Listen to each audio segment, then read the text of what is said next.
The manhwa begins on a chaotic day when monsters suddenly appeared in the human world, causing massive destruction. News helicopters captured everything live, and from the ground emerged a colossal stone-like structure known as the tutorial tower. This tower began selecting individuals and pulling them inside. But of those chosen, based on age and physical condition, only about 20% managed to survive the deadly trials within. Those who did became hunters, humanity's last hope. The story jumps forward 12 years. The tower had finally been conquered for the first time. A young hunter emerged victorious, welcomed as a hero by the people. With support from multiple nations, the hunters began forming guilds and associations to work together on missions and support each other. The scene shifts to a live broadcast, where the host Lee introduces several special guests. They've gathered to discuss the latest news about hunters. Lee welcomes the 3 strongest guild leaders in South Korea, Han, Sil, and Kim. The show is trending with everyone tuned in. Lee brings up a rumor, an advanced player who might still be alive inside the tower. She asks the leaders if they know anything about it. Han confirms that it seems the man is indeed still alive. Lee is shocked to hear that someone has been trapped inside the tower for 12 years. Kim explains that this advanced player was cursed. Every time he cleared the dungeon, he was forced back to the first floor. A cruel loop. Lee realizes the weight of this. After all, the tower is where hunters train, gain skills, and evolve. If someone's been stuck inside for 12 years, constantly leveling up, they'd be unbelievably powerful by now. Han shares a story about a hunter who once saw this player clear 100 floors in a single day. His strength was on another level. Cut to the tower itself. On the 100th floor, a group of hunters flee in terror from a monstrous beast, except for one. One man stands his ground, unshaken. The so-called final boss is right in front of him. Meanwhile, outside, the internet buzzes with talk about the advanced player. Some say if he were ranked S, he could destroy mountains with ease. Others claim to have seen him up close and say he doesn't even look human. One person swears they saw him collapse an entire floor with a single kick. Back to the tower, he delivers a devastating blow to the monster, defeating it instantly. But it no longer excites him. The challenges have grown dull. His mind drifts to the past, to the day he first entered the tower 12 years ago. The towers had appeared across the world, each one identical in design. Governments tried to prepare their citizens, but few survived. Out of every 95 people, more than 70 never made it back. He remembers how, after clearing the second floor with a group, he was praised, but then found himself back at the first floor, alone. That's when he realized he'd been cursed by the tower. Trapped, unable to leave. First, he was lost. But over time, he began clearing the dungeons over and over, helping beginners, training non-stop. Still, he couldn't stand hearing news from the outside world. With no other option, he focused solely on conquering the tower again and again. 12 years passed. In that endless cycle, something finally changed. The loop was broken. Excitement surged through him. Maybe, just maybe, if he cleared it one more time, he could go home. Back on the broadcast, Lee asks the guild leaders if anyone could beat the current record time for clearing the tower, 10 months. Kim says it depends on the individual's abilities. Han comments that the real problems only begin after the 100th floor. Cut back to Lin, who is speeding through the tower stages like a machine. He reaches the 100th floor and defeats the boss without breaking a sweat.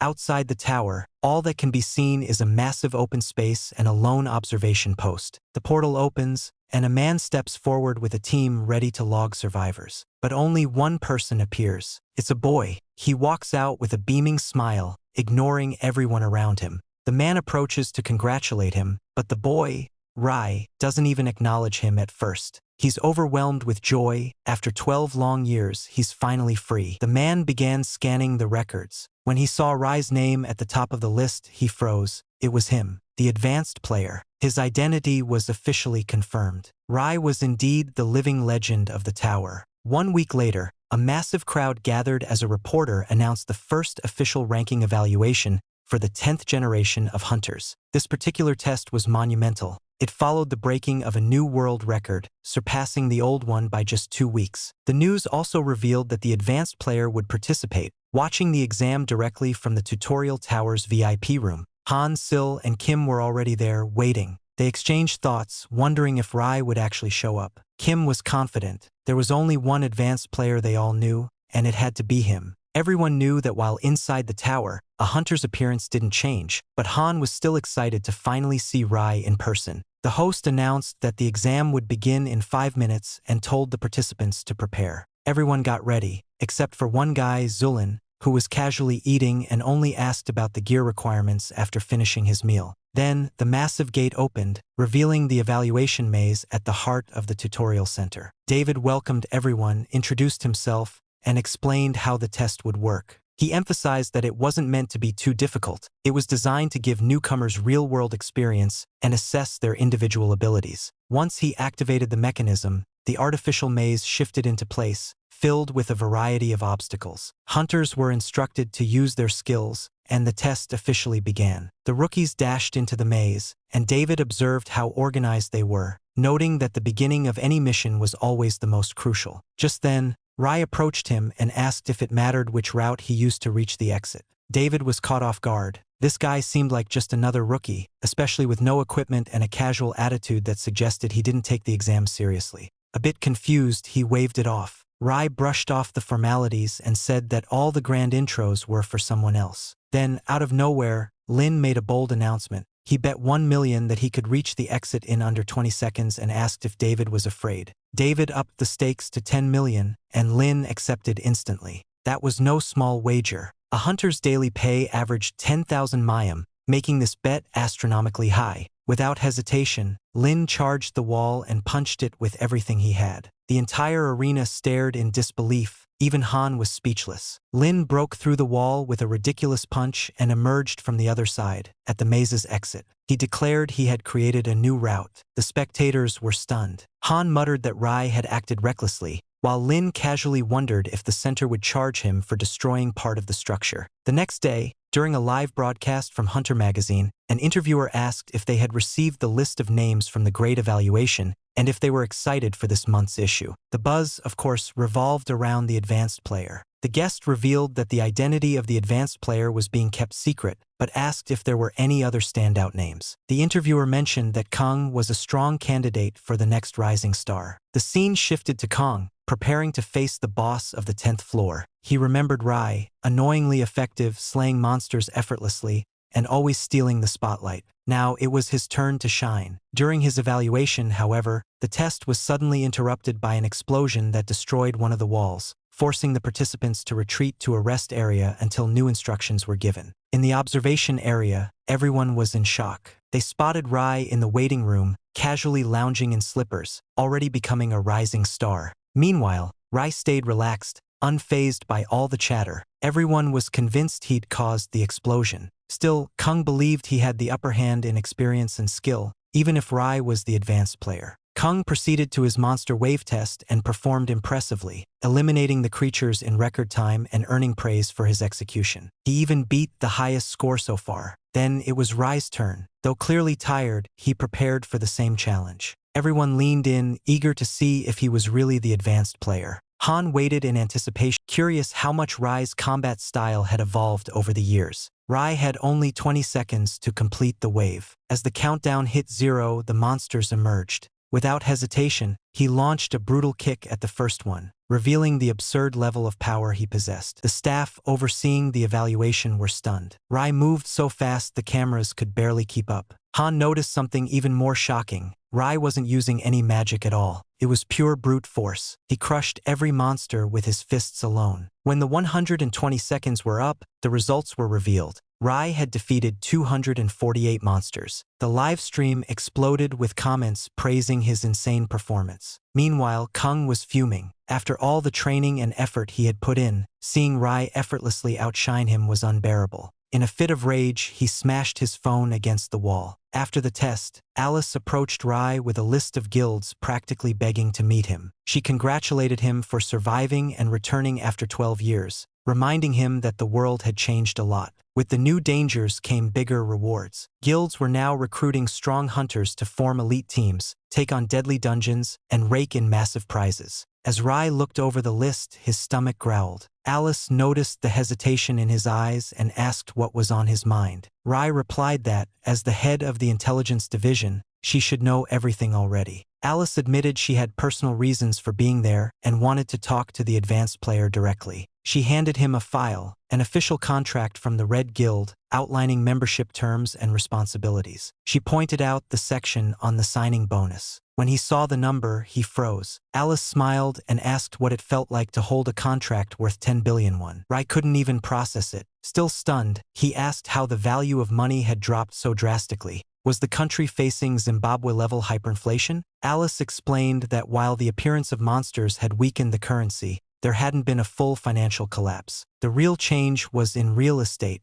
Property prices had exploded, skyrocketing from 300 million to over 1.3 billion. Despite all that, she reassured him that the 10 billion signing bonus was very real. In fact, the Red Guild was even willing to double the offer if he agreed to renew the contract in the future. On top of that, any treasures he found in dungeons would be split in his favor. Rai asked if it was really part of an intelligence officer's job to handle guild contracts. Alice admitted that, in this case, she had personal motives, and the guild had specifically requested her to deliver the offer herself. But Rai was already growing suspicious. Something felt off. He questioned the legality of the whole thing and made his stance clear. He had no intention of joining any guild. Alice was caught off guard, thinking he was just joking, but Rai repeated himself. He was serious. He preferred to stay out of all that. After that, he went back to his room to rest, quietly reflecting on everything. The offers were tempting, but the sheer amount of money made him suspicious. There had to be something more behind them. While resting, he thought about the day he left the tower. Alice appeared again and asked if he really wasn't interested in joining a guild. Rai confirmed he had heard of solo hunters and was curious. Alice replied that for a beginner, going solo was nearly impossible, especially in the deeper dungeons. Still, she told him to reach out if he changed his mind, reminding him that she'd already given him her card. That prompted Rai to do some research. He looked up information about mercenary hunters and reviewed the list of guild leaders, recognizing a few names from his past. 5 days later, Rai was at a Japanese restaurant with his old friends, surprised at how much they had changed. Han wouldn't stop teasing him about how often he kept bringing up the past. Rai recalled a moment from 12 years ago when Qin had hidden behind him in battle. As they enjoyed the food, Rai admitted how happy he was to see them again. He wondered how he had managed to survive in the tower for so long without food like this. The group began reminiscing about their old adventures, like the time they fought a Triton boss on the lower floors. Han confessed he hadn't really believed all the urban legends about Rai escaping the tower. Rai got curious about the stories people were telling. Lee explained that he had become a celebrity, and Qin added that his feats had been shown on TV.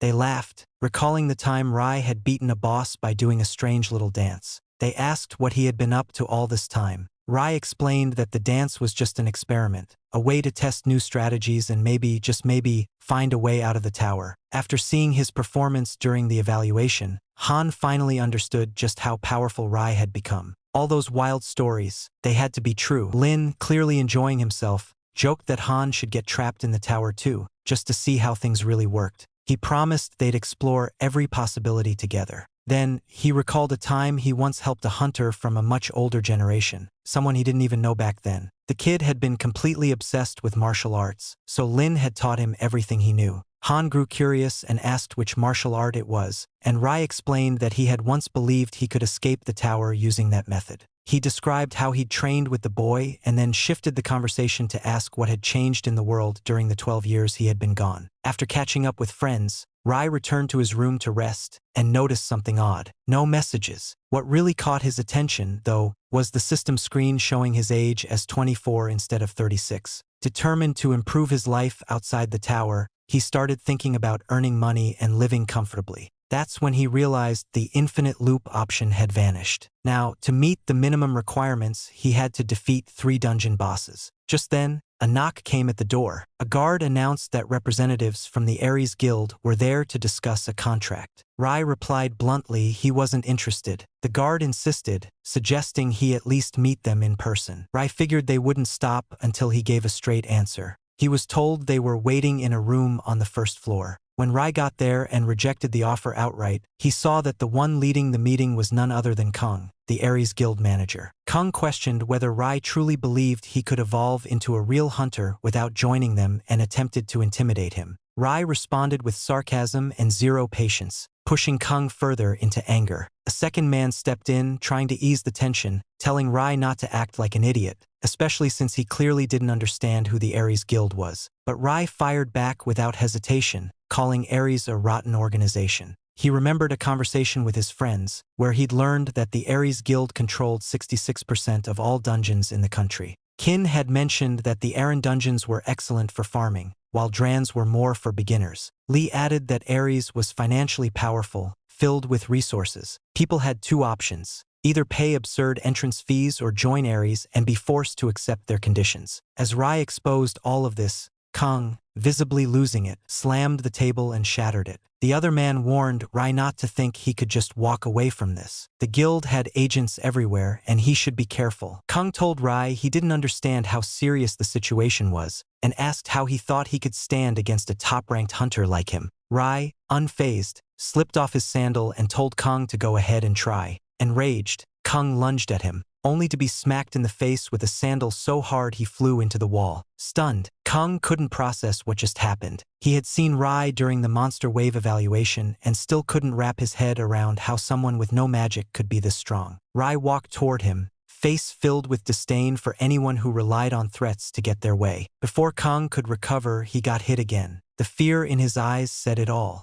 Later, Kim stopped by Rai's room, telling him he had gone too far. He explained that Ares was a dangerous group, known for holding grudges and threatening hunters to prevent them from joining other guilds. There were even rumors they could kill someone inside a dungeon and make the body disappear without a trace. Rai agreed it was brutal. Kim nodded, but added that Rai hadn't exactly taken it easy either. Then, he offered him a spot in his own guild. Rai declined for now, saying he'd keep that decision on hold. Kim, a little suspicious, asked what kind of trouble Rai was planning next. Rai said he had personal matters to deal with and asked if Kim had ever heard of the Aran laboratory. He explained that after being trapped for 12 years, he wanted to find and punish whoever was behind it. He was sure there was a reason for all that suffering. Kim, clearly uncomfortable, asked why Rai was interested in the lab. Rai instantly knew Kim was hiding something. Kim explained that the Aran lab was located in an S-rank dungeon, ironically a popular training spot for beginner hunters. He added that he'd hoped to do some business there, but wasn't sure if that would be allowed,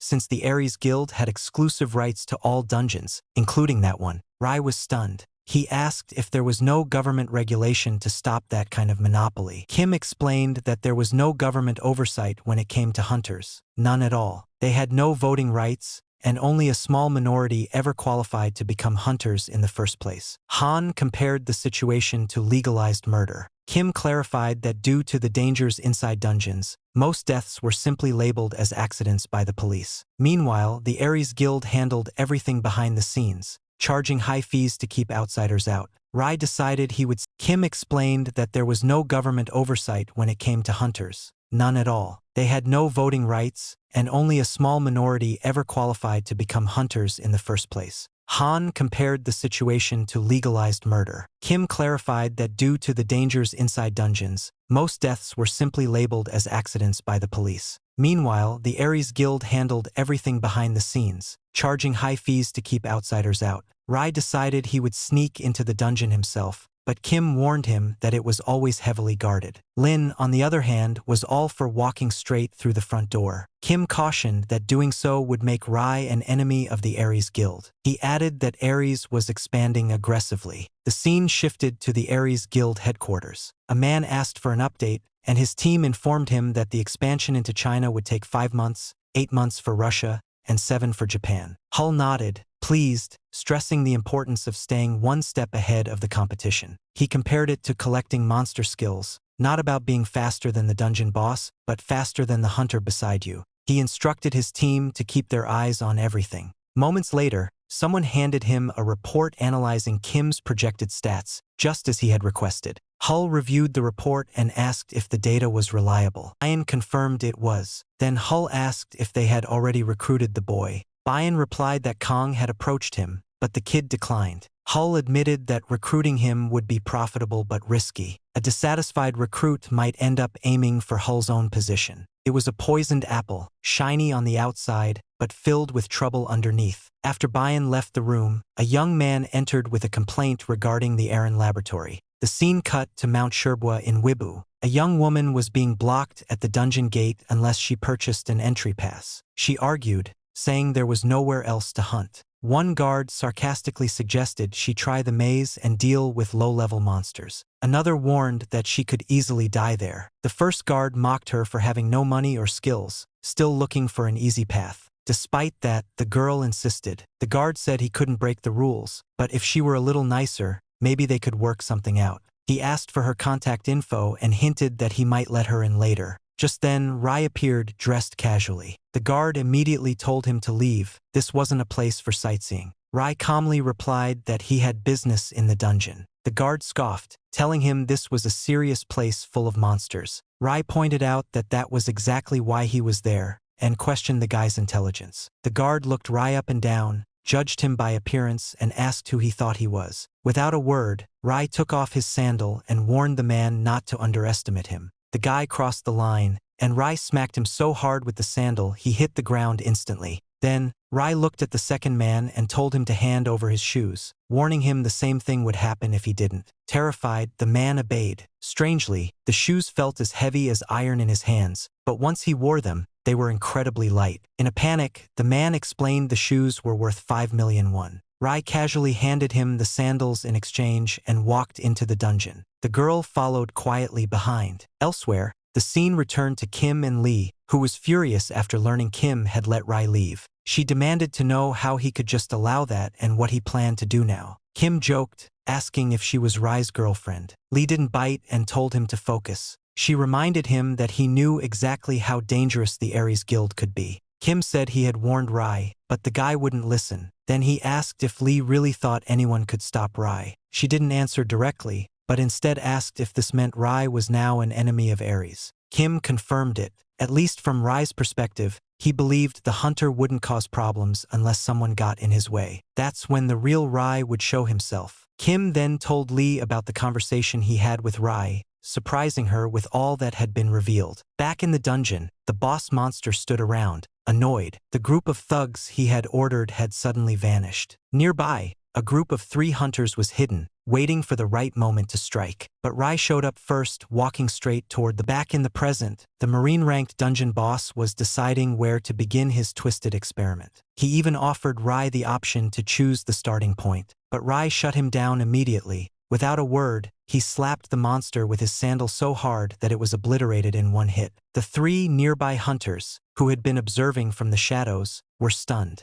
Rai's strength was beyond anything they'd seen. He casually remarked that the mission was complete and said his next destination was a forest village. The dumbfounded hunters could only mutter in disbelief, calling him the legendary advanced player. The scene shifted to the Ares Guild headquarters, where Wu, the head of the management division, received a report on what had just occurred. Bayan informed him that Hull had requested to be briefed on this matter privately. Wu admitted he didn't have all the details yet, but began reviewing Rai's profile, his age, records, and feats. They also discussed Pado, a new guild from China that had appeared just 2 years ago and already controlled half the country's dungeons. The guild's leader had emerged from the tower only 4 years earlier, and their top members were known for possessing monstrous abilities. However, the identity of the leader remained a complete mystery. Wu reassured Bayan that there was no need to worry about Rai. Their current focus was Pado, not some lone hunter, even if his stats were impressive. Still, Wu couldn't help but raise an eyebrow when Rai's data flashed on his screen. Meanwhile, Rai took a photo of Kim, intending to use it in a game. Kim had hoped that sending a picture would keep Rai in touch, but instead, Rai got glued to his phone for 3 straight hours. Kim explained that the forest village was managed by his guild, but that currently, there were no monsters there. Han asked why, and Kim explained that unlike the tutorial tower, where monsters respawn within a day, the respawn cycle in this dungeon was different. Normal monsters returned quickly, but once a dungeon boss was defeated, it could take a full month to regenerate. Rai was stunned to learn that. Kim went on to say the last boss had been defeated 4 weeks ago, meaning monsters would likely start reappearing within the next 2 or 3 days. Rai then asked about a nearby swamp he had seen. Kim admitted he didn't know much about it, but encouraged Rai to explore it, and uncover anything he could. Kim then brought up something important. When did Rai plan to register with the Hunter Association? Rai wanted to know what that entailed. Kim explained that registering came with benefits like access to facilities and financial support. Curious, Rai asked how much money he could make. Kim told him that if he showed results within 2 or 3 months, he could start earning a solid income. A B-rank hunter could expect anywhere from 1 to 3 million won monthly, and it could go higher. Kim himself was making 7 million per month. Rai was ready to sign up immediately, but Kim informed him the registration office had closed for the day and suggested they return tomorrow. The next morning, the two of them visited the Hunter Association's Ability Assessment Center. At the reception, Rai gave his name for the system. When the clerk heard it, he was shocked. Was this the guy who escaped after 12 years? He explained that people had even visited the association just to meet Rai. He handed over the Eye of Truth box, an item used to assess a hunter's stats and assign a rank. Based on what he saw initially, the clerk expected Rai to rank around B or maybe B+. But when the results appeared, he froze. All of Rai's abilities were ranked A, something thought to be impossible. The news spread fast. Within hours, online comments were flooding in, many filled with envy at Rai's unmatched stats. Later, while driving, Rai and Kim discussed how quickly the word had gotten out. Kim reminded him to be careful with the Aries Guild. They were powerful and not the type to let things slide. But Rai wasn't even paying attention. He was glued to a video on his phone. He showed it to Kim. It was a game loading screen with a ridiculous-looking character doing silly poses. Rai laughed hysterically, roasting the character's looks. Kim then revealed, to Rai's horror, that the ridiculous character was actually based on him. Rai was speechless. How did Kim even have time to make a character like that, when both Han and A were constantly buried in work? Kim simply replied that even as a guild leader with a full schedule, he always found time to help out his friend. Back at Ares HQ, Bayan stood frozen, stunned by the revelation that Rai had been officially ranked A. It all started to make sense. Why the branch manager had suddenly taken such an interest. Wu entered and confirmed that he'd already contacted Sim. Bayan asked if it was that Sim, the one on the verge of reaching S rank in China. Wu nodded. Sim was the perfect person to deal with Rai. Meanwhile, Rai and Kim arrived at the forest village. Strangely, no one stopped them. Kim explained it was his village after all. They reached the dungeon just as night fell. Right on cue, the dungeon boss was beginning to regenerate. What Rai and Kim didn't realize was that someone was watching them from a distance, carefully observing everything. The man asked about the boy traveling with them, and Kim explained it was Yubak. He was responsible for retrieving loot dropped by dungeon bosses. These items could fetch anywhere between 20 to 35 million won if sold. Kim added that he doubted Rai would take everything for himself. Then, he asked Rai if he'd seen the new film. Rai just waved it off and told him not to worry about it. Instead, he wanted to know what kind of benefits he could expect. Kim mentioned streaming. Rai could make serious money just by broadcasting his battles. Rai was shocked. He immediately told Yubak to split the profits, 80% for him, 20% for the rest. Kim handed Rai a warning note, telling him the forest village would become a labyrinth once they stepped in. Rai barely looked at it and tossed it aside. Once they arrived at a massive tree, Rai told Yubak to start recording, though Yubak had no idea what to expect. Without any warning, Rai punched the tree with such force that it exploded. The dungeon boss appeared instantly. Yubak was trembling, completely stunned by the sheer power of that single blow. Rai had carved a direct path to the boss with just his fist. When they reached the creature, Rai smacked it with his sandal so hard it was defeated in a single hit. Cut to Wu, who asked if Sim had been able to see everything clearly. Sim confirmed it. Rai really was everything the rumors claimed and more. However, he added that it didn't seem impossible to figure out a way to take him down. Wu informed him that Rai was headed to the swamp dungeon in Vio. Sim decided he'd go there next to prepare. Back at the swamp dungeon, Rai already sensed something was off. He received a message from Lee reminding him about the warnings regarding the Ares Guild. Rai wondered why everyone was so worried about them, but in his mind, none of it really mattered. He recalled a conversation with Lee where she had asked him about his goals, whether he truly wanted to pick a fight with Ares. She admitted she wasn't too worried about his abilities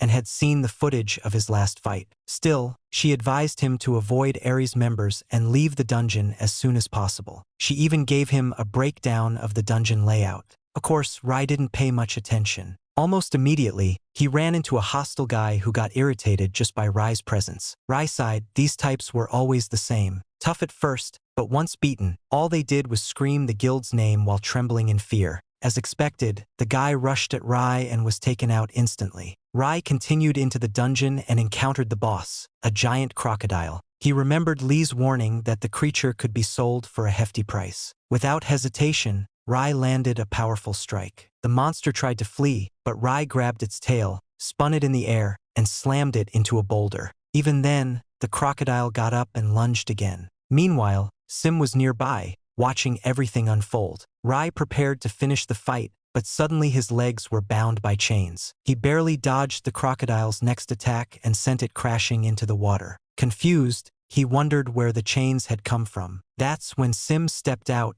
revealing himself. He explained that the magical chains had been crafted specifically to trap Rai. He was surprised to see Rai had already defeated both the crocodile and a two-headed ogre in a single blow, but warned that the chains would make it impossible to move freely. Rai struggled, but the chains wouldn't budge. Sim clarified that only someone stronger than an A-rank hunter could break them, and since Rai had just exited the tower, he hadn't developed enough magic yet. That was a big problem. Sim told him he'd better figure out a way to escape, then pulled out a dagger and activated a special skill against him. Smoke exploded across the area. When the smoke cleared, Rai was standing there, completely unfazed. Sim was speechless. He attacked again, but Rai struck first. His punch sent Sim flying into a tree. As Sim trembled on the ground, Rai walked toward him and explained that the chains would only work if they bound his entire body. He showed that he could still move and that the restraints were already loosening. Suddenly, Rai uprooted the entire tree and hurled it straight at the giant crocodile,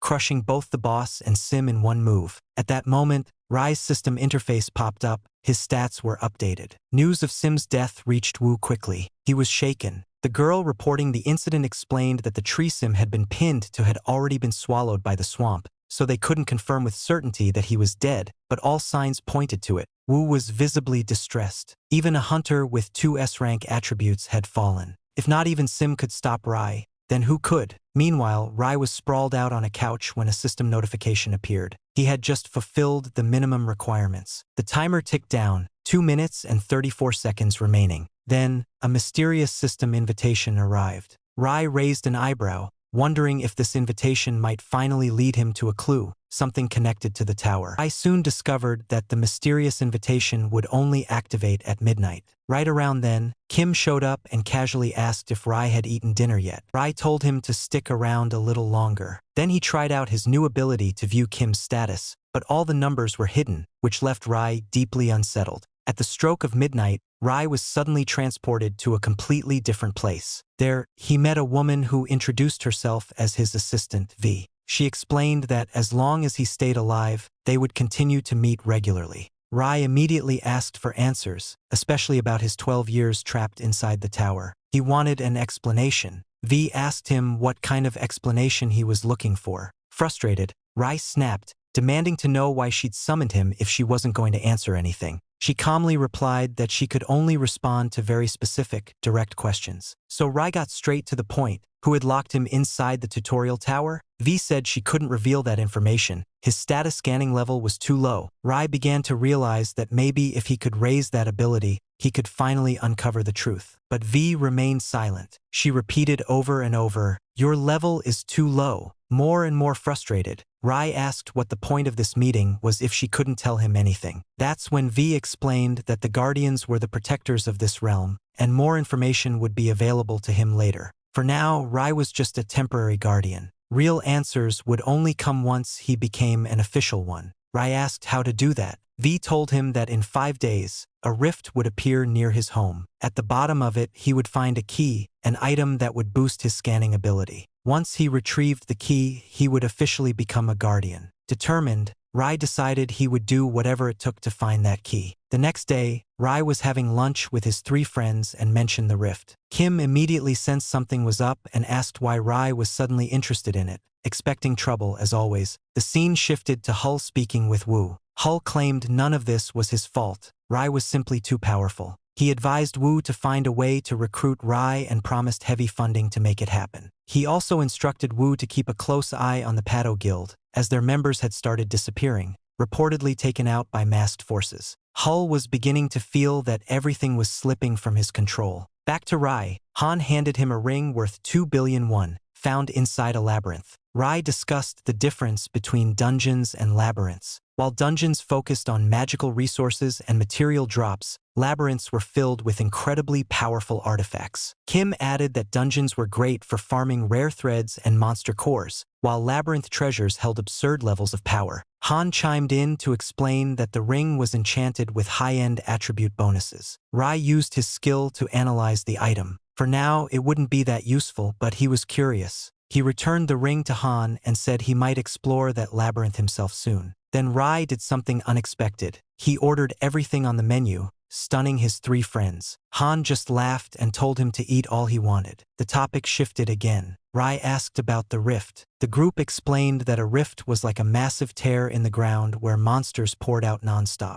Li added that in China, this kind of rift was known as a gate to hell. Rai didn't seem too concerned. He asked if any of them had ever stopped to consider what would happen if one of those rifts opened in their country. Everyone went quiet. Kim replied that they could probably handle marine-ranked rifts or lower. Lee said that while some Korean guilds were prepared for those kinds of disasters, Ares wouldn't even bother going all out, they'd only commit halfway. That's when Rai warned everyone to rest well over the next 4 days. He had a feeling something big was coming. A few days later, at the airport, people began to feel the ground shaking. At first, they thought it was just an earthquake. Then boom, a massive explosion rocked the area. Strange, otherworldly noises erupted from deep underground. The story cut to a dark, hidden location. A mysterious man spoke ominously about the awakening of a powerful force. He called Rai a key piece in something far bigger. Back in the city, a rift had opened. Monsters poured out in overwhelming numbers, destroying everything in their path. TV broadcasts warned citizens to evacuate immediately. The situation was completely out of control. Hunters rushed in to hold the line,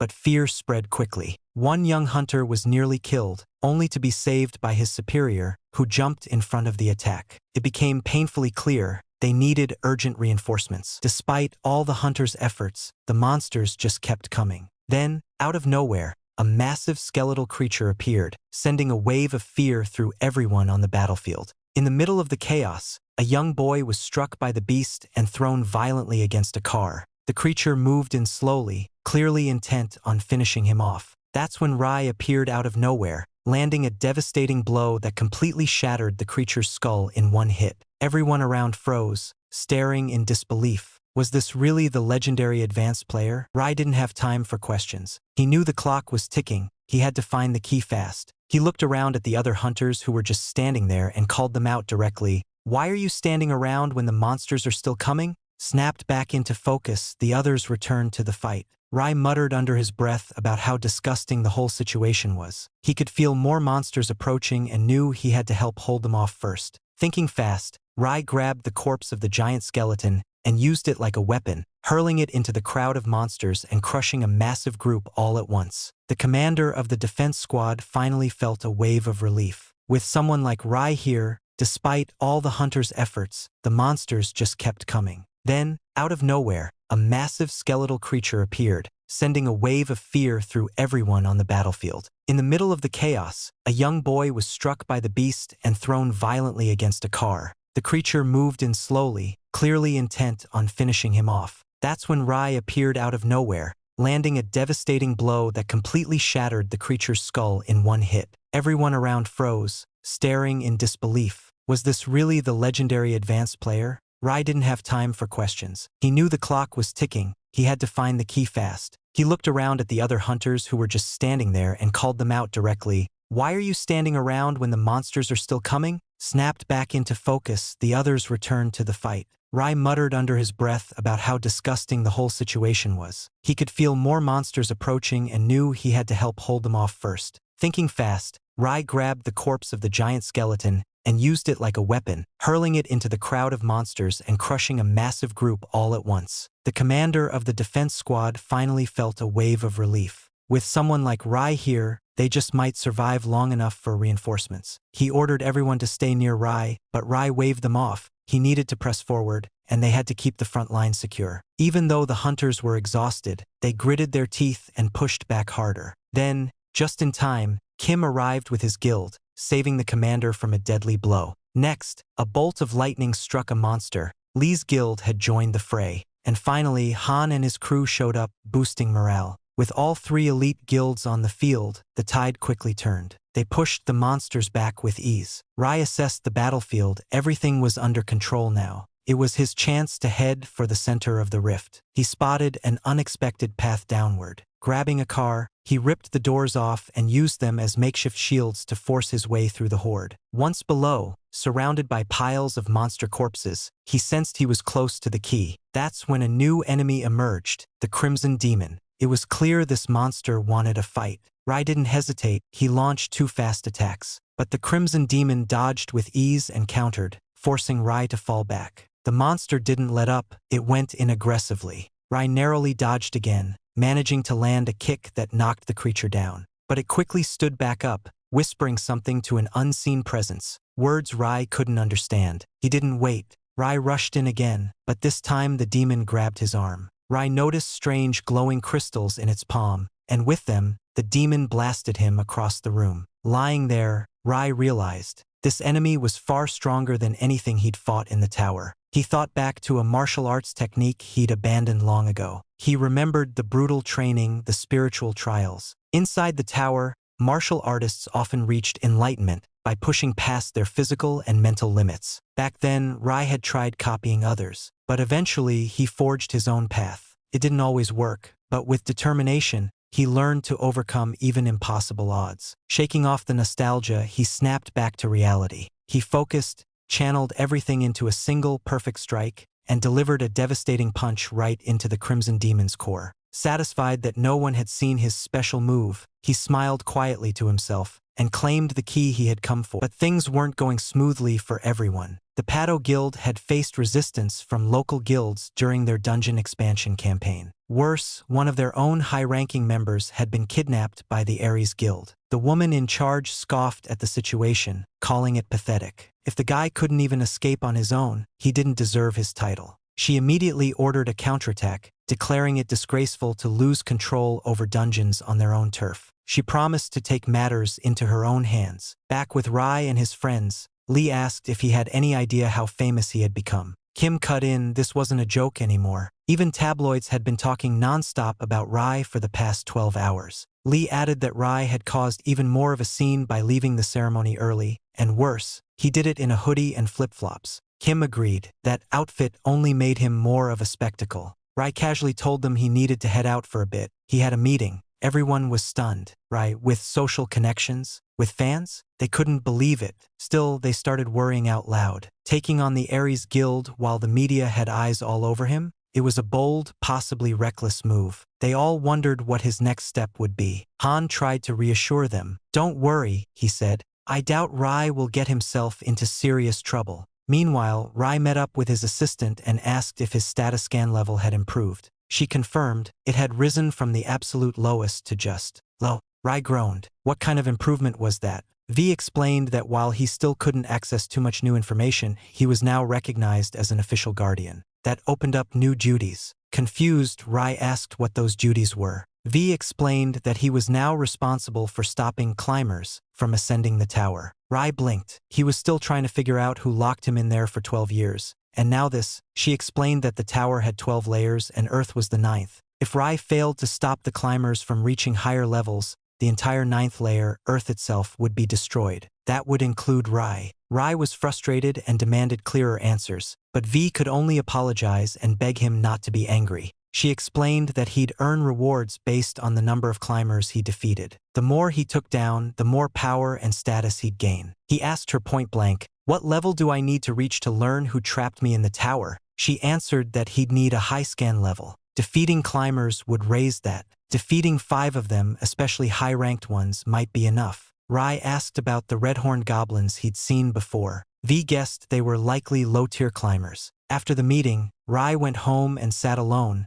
trying to untangle the complicated system behind all this. But he quickly refocused. His mission was clear: eliminate the climbers and find the truth. Suddenly, he got a call from Lee. The moment he answered, she yelled at him to turn on the TV. When he did, he was shocked. He was being accused of murdering a member of the Ares Guild. A reporter was broadcasting the story live, interviewing a man who claimed to have witnessed the event. Cut to Han's place. Rai was with his 3 friends, and all their phones were blowing up with news alerts. Lee reminded Rai that his escape from the tower, along with his performance during the Rift attack, had made headlines around the world. Now, though he was being painted as a criminal, Rai tried to calm her down, but Lee was furious. She told him he was acting like he was still stuck in the tower. Feeling attacked, Rai asked her straight up, "Do you have feelings for me or something?" Lee was clearly flustered but tried to keep her cool. She denied it, but the tension in the air said otherwise. Rai started to feel the pressure. Kim showed him missed calls from reporters, along with a growing list of online articles about him.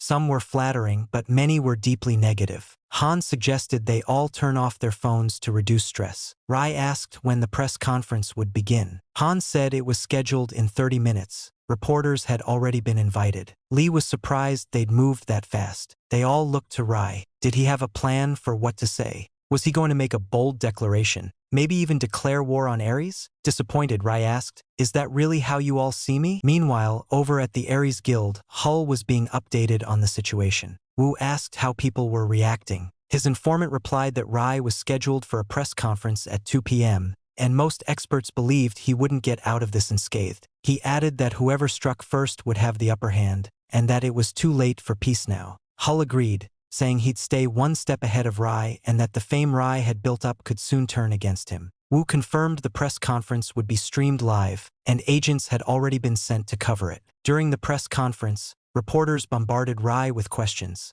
Did he really attack Ares members? What did he think about the guild? Did he murder someone? Rai didn't dodge. Calmly, he said he didn't know how things would play out, but he'd speak his truth. He admitted straight up that he had negative feelings toward Ares, shocking everyone. Then came the big one. Did you kill a member of the Ares Guild? Rai answered yes. Then he thanked everyone for coming and told them to pay close attention. He pulled out his phone. He didn't understand why Ares was treating him like an enemy. He made it clear he'd never wanted to work with them, and their extreme response made no sense. Then he played a recording, audio from his encounter with Sim, the assassin from Ares, where Sim clearly threatens Rai's life. The press went silent. One reporter asked where the recording came from. Rai explained, it was from the swamp dungeon where Sim died. He had gone there to defeat the dungeon boss, but things escalated, and the media twisted the story. Another journalist asked if Rai was being manipulated by Ares. Rai fired back, if they thought the recording was fake, they could prove it.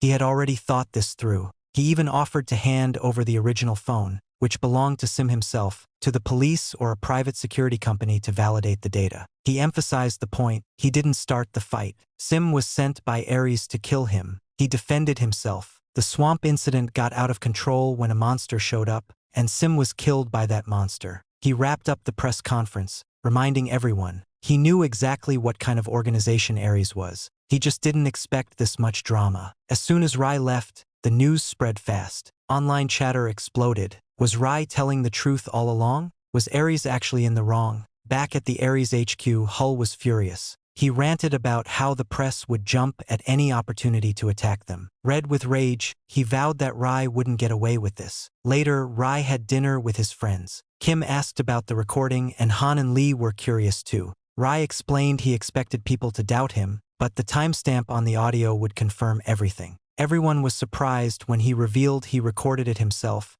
and the phone he presented was just bait. That confused them even more. Then he dropped a bomb. The phone wasn't Sim's, but the recording was real. Lee worried that if that phone ended up with the police, Rai could get in serious trouble. But Rai was calm. He said Ares would probably come for him long before any police got involved. He told everyone to relax and enjoy the meal. Ares may have won battles, but against Rai, the war would look very different. After dinner, Rai and Kim left together. But Rai told Kim not to follow him, he was going straight home. As he walked down the street, he noticed a group of men approaching. They got to him faster than expected. One of them said they were looking for him. Rai joked about their outfits, guessing Ares was trying to schedule a meeting. But what if I decline the invitation? He asked. The guy responded, then we'll take you by force. Rai smiled, grabbed a random vegetable off the ground, took a stance, and when they charged at him, he took them all down except one, who immediately begged for mercy. Rai told the guy to take him to the rest of the group. They arrived at a hidden underground bunker, where a group of people had already been talking about Rai. When Rai walked in, dragging the only surviving thug, he casually asked, "Is this the right place?" Inside the hidden facility, people heard the elevator rumble and instantly went on alert. One of them shouted for everyone to stay sharp. Seconds later, Rai burst through the entrance, smashing everything in sight and knocking out one of the guards with a single hit. Someone panicked and yelled, "Who the hell is that guy?" Without missing a beat, Rai replied coldly, "Death, I'm here to send you all to the afterlife." Cut to another room. A girl was tied to a chair, bruised and barely conscious. Across from her sat Hull, head of the Ares Guild's intelligence unit. He sneered, saying the Pato Guild had abandoned her. He threatened that unless she gave up secrets and weaknesses about her guild, she'd be killed. But if she cooperated, she might be set free. The girl stayed silent, defiant. Hull, unfazed, snapped his fingers and ordered his men to make her wish she was dead. One of the guards hesitated, warning that they might actually kill her. Hull just shrugged. "So what? No one's going to miss her.